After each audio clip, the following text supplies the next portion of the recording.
ఒకసారి బ్రహ్మదేవుడు మరియు విష్ణుమూర్తి ఎవరు గొప్ప అనే విషయంలో గొడవ పెట్టుకున్నారు. అప్పుడు పరమేశ్వరుడు వారి మధ్యకు వచ్చి అనంతమైన జ్యోతిస్తంభంగా ప్రత్యక్షమయ్యాడు.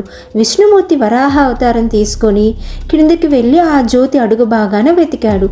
బ్రహ్మదేవుడు హంస రూపం తీసుకొని పైన వెతికాడు.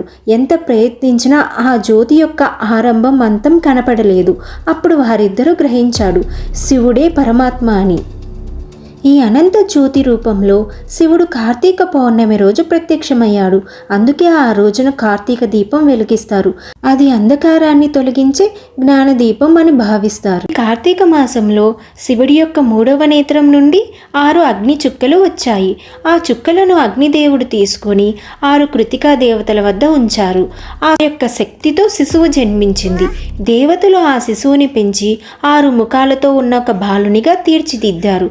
ఆయనే షణ్ముఖుడు లేదా కార్తికేయుడు. ఆ 6 కృతికా దేవతల గౌరవార్థం ఈ నెలకు కార్తీక మాసం అని పేరు వచ్చింది.